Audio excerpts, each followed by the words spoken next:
সুতরাং আমাদের সেনাবাহিনীকে নিয়ে এই সকল অপপ্রচার করার মধ্য দিয়ে বাংলাদেশকে অস্থিতিশীল করার যে একটা প্রচেষ্টা, সেই প্রচেষ্টা এখানে আমি মনে করি একটা প্রচেষ্টারই ফল। এই এই এই এই কর্মকাণ্ডগুলো তারা করে যাচ্ছে এবং আমি এটাকে সম্পূর্ণ দেশ বিরোধী, বাংলাদেশ বিরোধী একটা অপপ্রচার বলে আমি এটা বলতে চাই। আমি ব্যক্তিগতভাবেও জেনারেল ওয়াকারের সাথে আমার বেশ কয়েকবার দেখা সাক্ষাৎ হয়েছে, কথাবার্তা হয়েছে। সেখানেও তিনি বলেছেন যে স্যার, আমাদের মধ্যে কোনো দূরত্ব নাই, আমার কমান্ডে কোনো সমস্যা নাই। আপনারা বাইরের মানুষ, বাইরের যারা জগতে যারা কাজ করে, অনেকেই সেনাবাহিনী সম্পর্কে কথা বলতে গিয়ে একটু অতিরঞ্জন করে ফেলছে, যেটা সেনাবাহিনীর মোরালকে নিয়ে অনেক ক্ষেত্রে আমার মনে হয় একটা অসুবিধা তৈরি হচ্ছে। আপনার আজকের এই অনুষ্ঠানের মাধ্যমে ভারত সরকারের প্রতি অনুরোধ করব, আপনাদের মিডিয়া এগুলোকে আপনারা থামান। এটা যদি না করেন তাহলে আপনারা বিপদে পড়বেন। ভারত একটা বিশাল গণতান্ত্রিক দেশ, এটার যে একটা মর্যাদা আছে সারা পৃথিবীতে। আপনাদের দেশের ভাবমূর্তি আপনারা যদি ক্ষুণ্ণ করেন আমাদেরকে ক্ষতি করতে গিয়ে, একটা পর্যায়ে গিয়ে যে আপনাদেরকে মানুষ বিশ্বাস করবে না। প্রথমত আমি আপনাকে আপনার মাধ্যমে বাংলাদেশের জনগণের কাছে বলতে চাই যে কি এই দেশ, আমাদের এই দেশ, মুক্তিযুদ্ধের মাধ্যমে আমরা এই দেশকে স্বাধীন করেছিলাম। যে কোনো কারণে এটা রং মানুষের হাতে পড়ে গিয়ে দেশটার মধ্যে বিভিন্ন ধরনের ঝামেলা তৈরি হয়েছিল, সমস্যা তৈরি হয়েছিল। আমরা বর্তমানে গত 36শে জুলাই আন্দোলনের মাধ্যমে আমরা যেই একটা নতুন করে বাংলাদেশ গড়ার আকাঙ্ক্ষা নিয়ে যেই যুদ্ধ আমরা করলাম এবং ফ্যাসিস্ট গভর্নমেন্টকে পরাজিত করলাম, এটা এক ধরনের ভারত সরকার বা ভারতের অনেক মানুষ মনে করছে তাদেরই পরাজয়। বিকজ তাদের দ্বারা গৃহপালিত একটা দলের মতো, মানুষের মতো তার এটাকে চালাচ্ছিল, যার কারণে এখন বর্তমানে বাংলাদেশের মানুষের মধ্যে প্রচন্ড ক্ষোভের সৃষ্টি হয়েছে, ভারতের বিরুদ্ধে প্রচন্ড ক্ষোভের সৃষ্টি হয়েছে। সুতরাং আমি আপনাকে বলতে চাই যে বাংলাদেশ সেনাবাহিনী ভারতের কিছু মিডিয়ার যে অপপ্রচার, এবং সেটা ভারত সরকারের কিছুটা প্ররোচনা পাচ্ছে বলে আমাদের ধারণা, এই সকল মিথ্যা অপপ্রচার করে বাংলাদেশের মানুষের অবস্থানের কোনো পরিবর্তন তারা করতে পারবে না। আমি একটা দুটো বিষয় একটু উল্লেখ করতে চাই। প্রথমত হচ্ছে কি, আমরা একটা স্বাধীন দেশের অধিবাসী, আমরা একটা স্বাধীন সশস্ত্র বাহিনীর মালিক, এই দেশের জনগণ। আমাদের সশস্ত্র বাহিনীকে নিয়ে ভারতের মিডিয়ার এত এত এত ধরনের কথাবার্তা বলার তাদের কারণটাই বা কি? তাদের এত উৎসুক কেন? এ ব্যাপারে তাদের এত ইন্টারেস্ট কেন? এটা একটা আন্তর্জাতিক পরিমণ্ডলও আলোচনা করার সুযোগ আছে।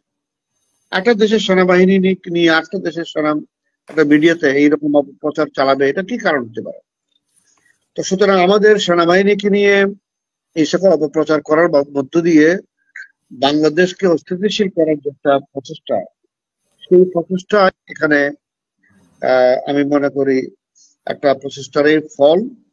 এই এই এই কর্মকাণ্ডগুলো তারা করে যাচ্ছে এবং আমি এটাকে সম্পূর্ণ দেশ বিরোধী, বাংলাদেশ বিরোধী একটা অপপ্রচার বলে আমি এটা বলতে চাই।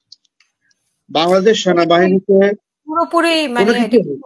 পুরোপুরি মিথ্যে সংবাদ কিনা যে সেনাবাহিনীতে একদম পুরোপুরি মিথ্যা সংবাদ।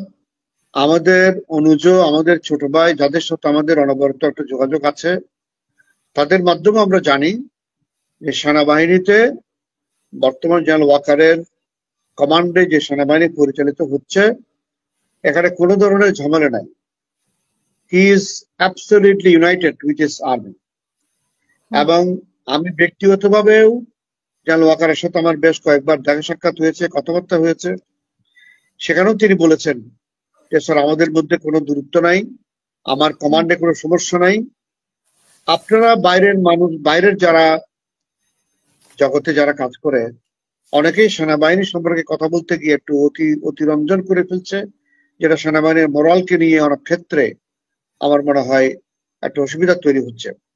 এটা তাদের অবস্থান। সুতরাং সেনাবাহিনীর ভিতরে কোনো ধরনের ঝামেলা, কোনো ধরনের অসন্তোষ, কোনো ধরনের সমস্যা আছে বলে আমরা জানি না এবং নাই, আমার বিবেচনায় নাই। তো সুতরাং বিভিন্ন ধরনের তথ্যপত্র দিয়ে যে সকল কথাগুলো তারা বলার চেষ্টা করছে, এটা সর্বই মিথ্যা এবং আমি মনে করি কাল্পনিক। এতে করে দেশের মানুষদের মধ্যে বিভ্রান্তি ছড়াতে পারে, দেশের ভিতরে একটা অসন্তোষ সৃষ্টি করার পায়তারা হতে পারে এবং সরকারকে বিব্রত করার একটা পায়চারা হতে পারে। সুতরাং আমি এটাকে তীব্র প্রতিবাদ জানাই। আপনার আজকের এই অনুষ্ঠানের মাধ্যমে ভারত সরকারের প্রতি অনুরোধ করব, আপনাদের মিডিয়া এগুলোকে আপনারা থামান। এটা যদি ডাক করেন তাহলে আপনারা বিপদে পড়বেন। ভারত একটা বিশাল গণতান্ত্রিক দেশ, এটার যে একটা মর্যাদা আছে সারা পৃথিবীতে। আপনাদের দেশের ভাবমূর্তি আপনারা যদি ক্ষুণ্ণ করেন আমাদেরকে ক্ষতি করতে গিয়ে, একটা পর্যায়ে গিয়ে যে আপনাদেরকে মানুষ বিশ্বাস করবে না, আপনাদেরকে মানুষ বয়কট করবে এবং এগুলা করে কোনো লাভ হবে না। We are all United as a nation. সেনাবাহিনী অত্যন্ত দক্ষতার সাথে আমাদের সরকারকে সহযোগিতা করে যাচ্ছে, জনগণের পাশে দাঁড়িয়েছে বলে শেখ হাসিনা পালাতে বাধ্য হয়েছে। সুতরাং আমি বলতে পারি 71 এর যুদ্ধের মাধ্যমে যে সেনাবাহিনী গঠিত হয়েছিল এবং জুলাই 36 আন্দোলনের পরবর্তী সময় যে সেনাবাহিনী বর্তমানে দেশের দায়িত্ব পালন করছে সরকারের অধীনস্থ হয়ে, দেশের মানুষ খুশি, আমরা সবাই খুশি। সেনাবাহিনীর রোলে আমরা অত্যন্ত খুশি। তবে হ্যাঁ, সেনাবাহিনীর কিছু কিছু অফিসার বিভিন্ন দায়িত্ব পালন করতে গিয়ে যারা বাড়াবাড়ি করেছে, আমরা মনে করি সেগুলো ইনকোয়ারির মাধ্যমে তাদেরকে বিচারের আওতায় আনা উচিত। সে আসবে, সময় সাপেক্ষে আসবে। এটা নিয়ে কেউ বাইরের কোনো কেউ মতামত করে এখানে কোনো কিছু করার প্রয়োজন আছে বলে আমি মনে করি না। ধন্যবাদ আপনাকে।